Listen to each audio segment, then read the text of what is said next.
Você já pensou no que estava aqui antes de você e para onde vai tudo isso?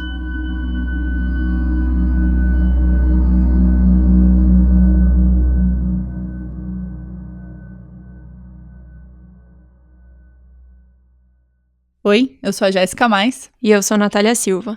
Uns meses atrás, nós duas fomos até o Museu de Zoologia da USP porque a gente cismou que queria ver um fóssil. De verdade mesmo, não essas réplicas que estão nas exposições de história natural. A gente pode fechar essa porta? Pode encostar. Ela só... Melhor deixar a chave dentro, vai que alguém tranca a gente. Ai, meu Deus. A gente entrou numa salinha do museu cheia de estantes, gavetas e caixas. Parecia uma biblioteca, só que em vez de livros, tinham fósseis. A gente tem que tomar muito cuidado, porque é um material muito frágil. E não pode pôr muito peso, então assim, não tem muito como a gente fugir do esquema de gavetas, né? Essa é a Ana Botalo. Ela é paleontóloga, repórter da Folha e foi a nossa guia na visita à coleção do museu. Como tudo era frágil, a gente andou com cuidado entre as estantes para não esbarrar em nada. O que é bem mais difícil com os fios do gravador ameaçando enroscar em qualquer canto e, sei lá, destruir 50 milhões de anos de história. De vez em quando, a Ana abria uma gaveta e tirava dali uma caixinha bem pequena com um pedaço de osso. E uma coisa importante é que os fósseis eles têm que ter mais de 10 mil anos de idade. Isso não é uma atribuição assim aleatória, é porque realmente quando a gente pensa até 10 mil anos ainda é história recente. É o que a gente está vivendo hoje, né? Então não caracteriza como um fóssil. Era por isso que a gente queria tanto ver um fóssil. É uma coisa muito antiga. E às vezes é tudo o que sobrou de um grupo de seres vivos que não existe mais. Então, eu gosto de pensar que os fósseis são como se a gente estivesse olhando pelo buraquinho da fechadura. Então, quando a gente coloca o nosso olho lá, a gente vê um ambiente passado, mesmo que seja só de relance, mesmo que seja um fragmento daquela janela do passado, mas esse fóssil ele vai nos contar sobre quem era aquele organismo, que estruturas ele tinha, como era o formato do corpo. E um fóssil não conta só a história dele mesmo, mas também... em qual ambiente ele vivia, como era esse ambiente. Então, às vezes também a gente sabe se o fóssil foi fossilizado muito rápido, a gente sabe que era um ambiente de muita movimentação, que tinha água ali que passava. Então tudo isso a gente vai saber pelos fósseis. Olhando para esses ossos, que muitas vezes parecem só pedras, dá para tentar imaginar como era o mundo onde vivia aquele bicho. Como era o mundo antes desse mundo que a gente vive agora. E é meio esquisito olhar o esqueleto de um bicho muito diferente de todos que a gente conhece e pensar que ele viveu no mesmo planeta que a gente. Os dinossauros, por exemplo. Tá, e esse aqui, então, eu vou segurar até aqui. É muito grande. Esse aqui é o Tapuiasaurus macedoi. O tapuia, para os íntimos, é um dinossauro brasileiro que tinha um pescoço muito comprido. Parecia uma mistura de girafa com lagarto. Aliás, saurus quer dizer lagarto. E tapuia era como os portugueses chamavam os indígenas que moravam no interior do Brasil. E ele foi achado onde mesmo? Esse aqui foi em... Não sei se vocês conhecem a região de Montes Claros, no norte de Minas. Ele é de lá. Ele é mineiro. Coração de Jesus é o nome da cidade. Ele é mineirinho. Isso. Ele usava esses dentinhos pra comer pão de queijo.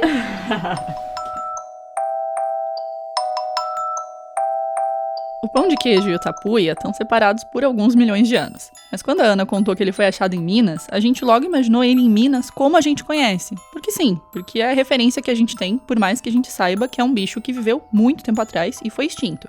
E se é difícil pra gente fazer esse exercício de imaginação, de encaixar um bicho que não existe mais num lugar que existe, a gente conhece, tenta imaginar como foi quando os primeiros fósseis foram encontrados. Como você acha que os primeiros descobridores de fósseis se sentiram? As primeiras pessoas que olharam para aquela pedra e pensaram, talvez isso não seja uma pedra. O fato de você encontrar uma pedra que tem um formato ali meio animalesco ou até mesmo um pouco místico, ele sempre trouxe uma fascinação e medo das pessoas. As pessoas tinham medo, estava sempre associada àquela questão de catástrofes da Arca de Noé, então os animais que foram todos levados na arca e aqueles que não foram levados que foram extintos.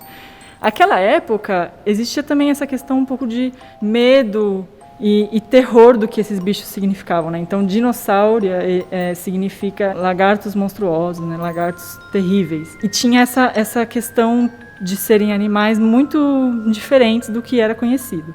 Pensa comigo no que aquilo significava. Até então, as pessoas achavam que o que existia naquele momento sempre existiu e ia continuar existindo para sempre. Ou seja, entender que seres vivos eram extintos significava mudar toda a forma como aquelas pessoas entendiam o mundo. É como tentar explicar a morte para uma criança. A gente não nasce sabendo que vai morrer, que as pessoas que a gente conhece vão morrer. Mas em algum momento a gente entende e isso muda tudo. Esse estranhamento sobre os fósseis fez com que demorasse muito para que a gente sacasse o que eles contavam sobre a história da vida na Terra. Então, é muito interessante isso, porque conhecimento de fósseis ele é muito antigo. Ele vem até de Aristóteles, assim, a questão de organismos que eram fósseis. O papel dos fósseis na história evolutiva é que mudou.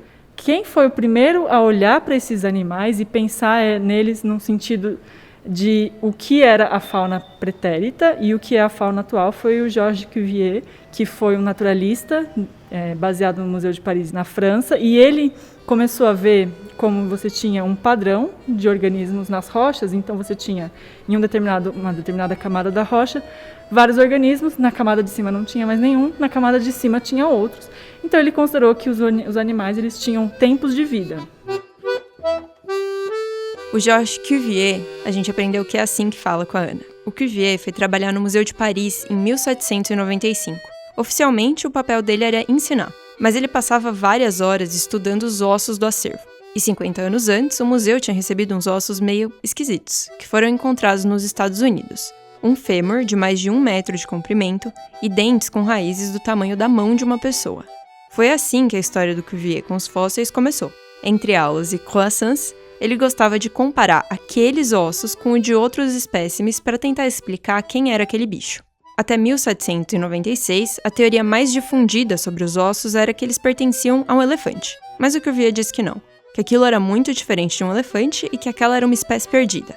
Aliás, uma espécie perdue, um animal que não existia mais. Com o passar do tempo, ele começou a investigar outros fósseis e descreveu mais espécies perdidas. E se havia essas, ele pensou que deviam ter outras.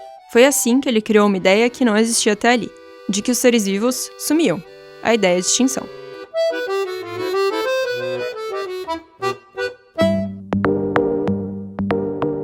O Cuvier entendeu que não só os fósseis contavam uma história, mas a ausência deles também. Analisando o solo, ele viu que uma camada de rocha tinha alguns tipos de fósseis e a próxima, depois dela, não. Ele concluiu que os animais tinham tempos de vida, ou seja, eles ocupavam o planeta por um tempo e sumiam. E aí vinham outros animais que depois sumiam, e assim sucessivamente. O que ele não conseguiu explicar foi o porquê isso acontece, mas o Cuvier puxou o fio de um novelo que os cientistas estão tentando desenrolar até hoje. Um fio que nós duas decidimos puxar também. Eu sou Jéssica Mais. Eu sou a Natália Silva. E esse é o Habitat, um podcast sobre extinção e o que a gente tem a ver com isso. Bom, antes de começar, a gente quer te explicar rapidinho por que nós decidimos fazer um podcast sobre esse assunto. Porque, né? Quem faz um podcast sobre extinção? Eu faço. É sua cara. Bom, eu sou uma pessoa meio empolgada. E aqui você vai me ouvir falar de coisas como se elas fossem as coisas mais interessantes do mundo. Provavelmente eu vou acabar te convencendo que isso é mesmo legal. Foi assim que eu convenci a Natália. Eu sou a pessoa que fica empolgada com outras pessoas empolgadas. E foi assim que eu vim parar aqui. Eu não sou exatamente a pessoa que gosta de estar no meio do mato, mas eu gosto muito de ouvir e contar histórias. E no fim das contas, é isso que a gente vai fazer aqui no Habitat. E a gente vai fazer isso com a ajuda de gente ainda mais empolgada. Uma das coisas mais legais do jornalismo é conversar com quem tem resposta para as nossas perguntas. E nós passamos os últimos meses ouvindo pesquisadores e outras pessoas que têm visto de perto como o mundo está mudando. A gente viajou o país atrás de espécies que estão ameaçadas de extinção. Então, nos próximos episódios, além de ouvir a voz de quem tá vendo isso acontecer, você vai ouvir o som dos biomas brasileiros. Vai ser como se você estivesse lá, só que sem os perrengues e os mosquitos.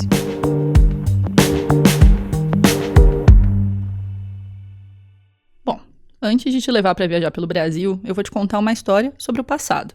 Ela é importante para você entender melhor o que está acontecendo hoje. Tem um motivo para a extinção ser um tema tão interessante. Ela é como um sintoma de várias coisas que estão acontecendo com o planeta e a gente não costuma conectar. A devastação do meio ambiente e o tanto que o clima está mudando tem um impacto direto na sobrevivência das espécies. À medida que a gente vai consumindo o planeta, a gente leva junto o espaço, a comida, a temperatura de que muitos seres vivos dependem. E aí, eles somem. Só que quando uma espécie some, toda uma página da história do mundo se perde junto com ela. Se você imaginar a árvore da vida, é como se tivessem arrancado um galinho. Só que nesse momento do planeta, não é só uma ou outra espécie que está sendo extinta. As extinções têm se tornado mais comuns. Ao que tudo indica, a gente está vivendo uma extinção em massa. Na árvore da vida, seria como despedaçar vários galhos e levar embora um pedaço enorme da história evolutiva. Mas as extinções sempre existiram. Praticamente desde que a vida surgiu na Terra, as espécies desaparecem. É um processo natural. Cai um galinho, surge outro. Mas teve pelo menos 5 vezes que uma mudança grande no planeta causou muitas extinções ao mesmo tempo. As 5 extinções em massa. E quem vai ajudar a gente a contar essa história sobre o passado é a Aline Guilard, que é paleontóloga e professora da Universidade Federal do Rio Grande do Norte. A definição de extinção em massa, ela é um pouco arbitrária, se você para pensar, né? Porque ela seria assim, qualquer aumento da quantidade de extinções de grupos de organismos, mas um aumento de extinções que seja assim a nível global. E num período de tempo relativamente curto. Isso caracterizaria uma extinção em massa. Aí você me pergunta, tá bom, Aline, mas você falou assim, um aumento relativo da quantidade de extinções. E aí que tá a arbitrariedade. Para receber essa classificação dramática, esses eventos têm que ter acabado com pelo menos 25% dos gêneros de espécie que existiam naquele momento. Mas esse número não é um consenso. De acordo com a maior parte dos estudiosos de extinção na atualidade, isso estaria, sem dúvida, acima de 25%, entre 25% e 40%. E olhar para essas grandes extinções do passado ajuda a gente a entender melhor o que está acontecendo agora. Quem estuda história, só história, não vamos pensar nem em tempo profundo, sabe que os ciclos se repetem. E a gente consecutivamente comete os mesmos erros. A gente está tentando entender o porquê que esses ciclos se repetem, o que influencia nesses ciclos. A gente não consegue ter certeza exata de muita coisa, mas a gente consegue fazer previsões, e as previsões, elas assustam e tiram o sono, sim. E é horrível, né, ser um mensageiro da desgraça. Para dar uma leveza para essa história baixo astral, a gente pediu para a Aline falar das extinções em massa como se fosse um filme. A primeira cena do nosso filme de extinção começa debaixo d'água.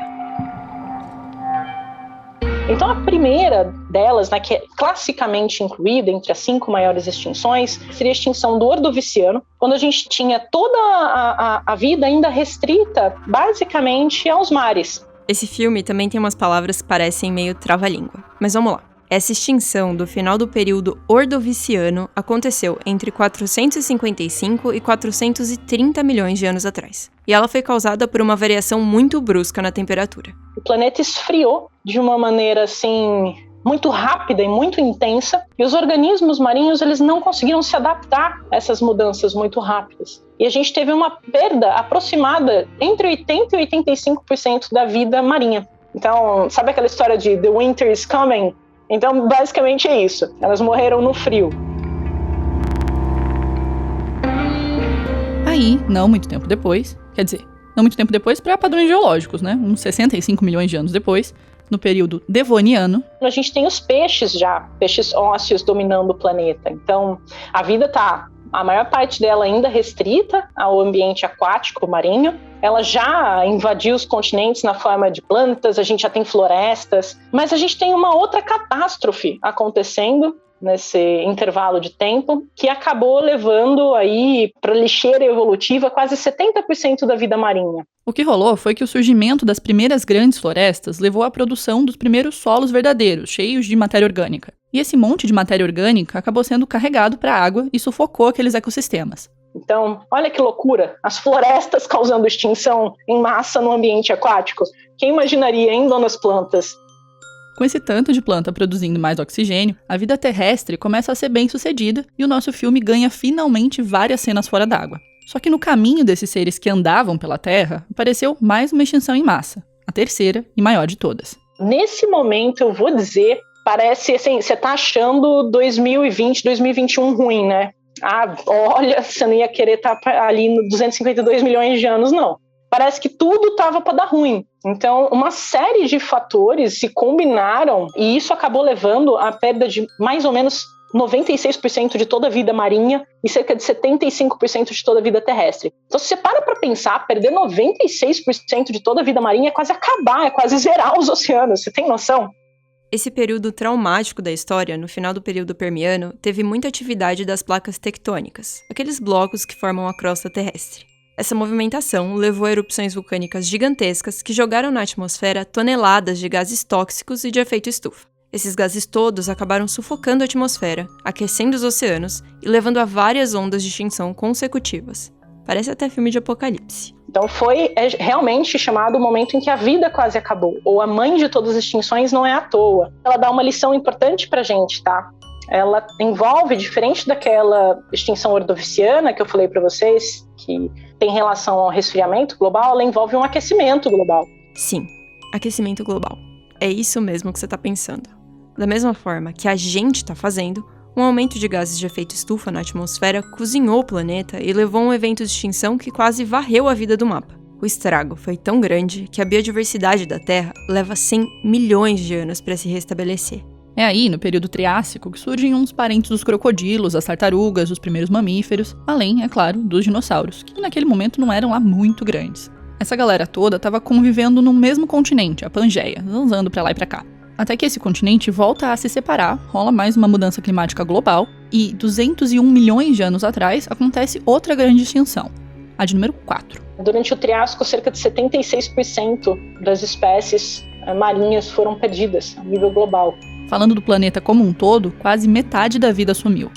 Inclusive, os dinossauros se deram muito bem por causa desse evento de extinção, tá? Isso porque, quando espécies são extintas, sobra um espaço nos ecossistemas, e esse vazio vai acabar sendo ocupado por alguém. Do mesmo jeito que a gente foi beneficiado como mamífero por causa da extinção deles, eles se beneficiaram dessa extinção aí do final do Triássico, porque essa extinção acabou dando cabo dos principais competidores deles, que era a linhagem dos crocodilos. Sem competição e com comida de sobra, os dinossauros vão reinar por um bom tempo.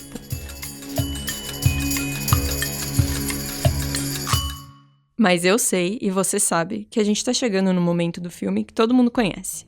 Tipo o Titanic, que você já dá o play sabendo que o navio afunda. Aí vem a mais famosa e a favorita de todas. Sim, ela mesma. É aquela que separa, né, a chamada Era dos Dinossauros da Era dos Mamíferos. A celebrada e famosíssima. Na extinção do final do período Cretáceo. A extinção que acabou com o reinado dos dinossauros. E é a que carrega uma das histórias mais interessantes em torno da sua descoberta, que envolveu dois pesquisadores, pai e filho, que estavam tentando entender um enigma. Esse mistério envolvia uma camada de argila do fim do Cretáceo, quando já se sabia que os dinossauros tinham desaparecido.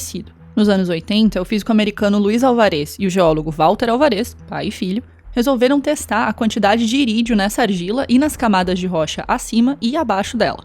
Na Terra, o irídio é raro, mas sabe onde tem de sobra? Em asteroides. Com os testes, eles descobriram que tinha muito, mas muito irídio naquela argila.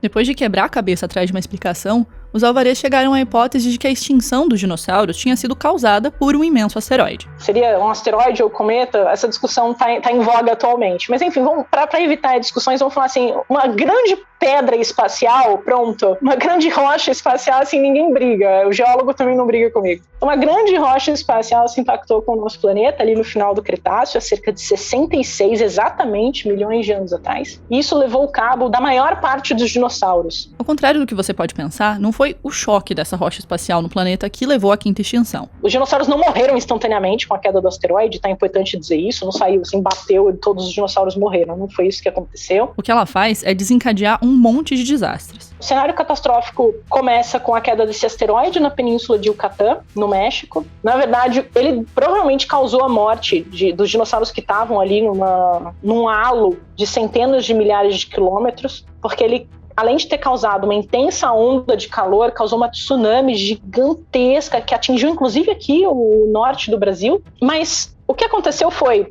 o asteroide não podia ter caído num pior lugar. Em resumo, a rocha espacial bateu num lugar que tinha grandes quantidades de carbonato de cálcio e enxofre, e o calor e o impacto jogaram tudo isso na atmosfera. Além de envenenar o ar e criar chuvas ácidas, essa nuvem de poeira cobriu o mundo inteiro por pelo menos uma década. E isso teria levado ao colapso da vegetação planetária, o que teria afetado grandes herbívoros, que por consequência afetou grandes carnívoros. As estimativas são de que esse efeito dominó acabou com cerca de 75% das espécies no tempo recorde de 10 mil anos. Todos os animais com mais de 25 quilos morreram. Para nossa sorte, sobraram alguns mamíferos. Aí eles, ou melhor, nós ocupamos o trono que os dinossauros deixaram vago.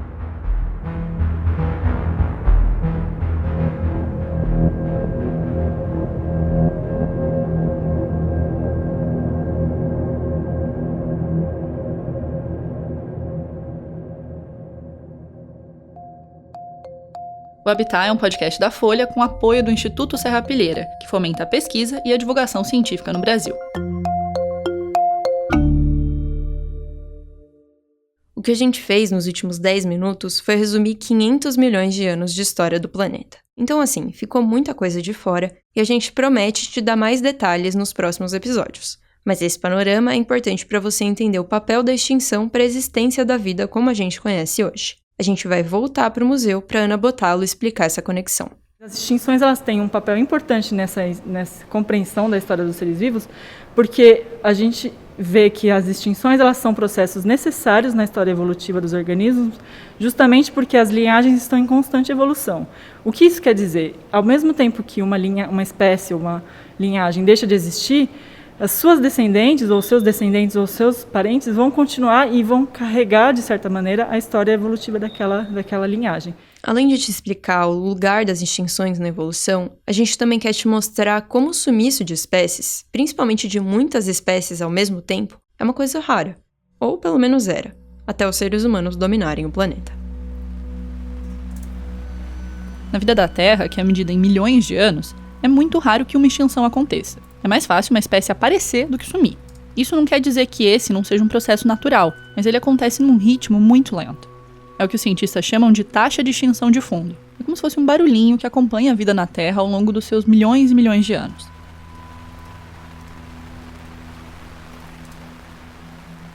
As extinções em massa são diferentes.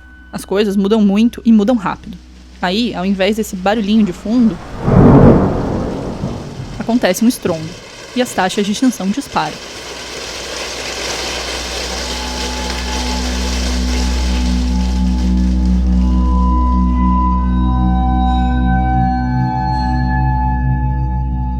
Só que isso raramente acontece. Os pesquisadores ainda estão tentando entender melhor esses ciclos. Mas como a Aline falou, esses eventos são sempre causados por uma soma de fatores, uma cadeia de eventos que muda o jeito como a vida na Terra se organiza. Por exemplo, no ritmo normal, o esperado seria que 200 espécies de vertebrados levassem até 10 mil anos para desaparecer. Mas isso foi o que sumiu nos últimos 100 anos, um ritmo 1000 vezes mais rápido. E o que aconteceu nos últimos 100 anos? Bem, nós acontecemos. Os seres humanos alteraram o planeta de um jeito que nenhuma outra espécie foi capaz.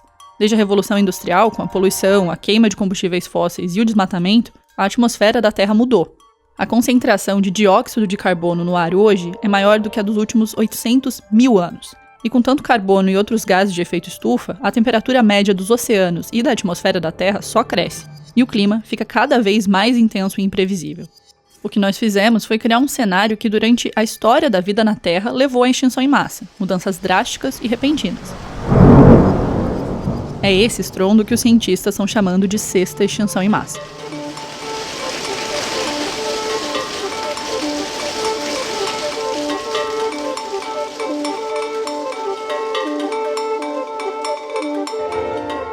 No próximo episódio, que já tá aí no seu tocador de podcast, a gente vai se enfiar na noite amazônica atrás de um bichinho muito simpático que mostra o que a gente pode estar afetando sem perceber. Na página do Habitat, no site da Folha, você encontra gráficos que ajudam a ilustrar essa história de 500 milhões de anos e também fotos do nosso encontro com o dinossauro brasileiro. Eu e a Jéssica pesquisamos, produzimos e escrevemos o roteiro do Habitat, que é editado pela Magia Flores. A edição de som também é minha. Esse projeto contou com a mentoria de Bia Guimarães. A divulgação nas redes sociais é feita pelo Matheus Camilo e pela Rebeca Oliveira. O design e o desenvolvimento do site são de Pilker, Thiago Almeida e Irapuã Campos, sob coordenação de Rubens Alencar. As ilustrações são do Luciano Veronese. Fernanda Juliette e Maicon Silva fizeram a versão impressa do projeto. E a edição de arte é da Thea Severino e do Kleber Bonjoan. Até o próximo episódio.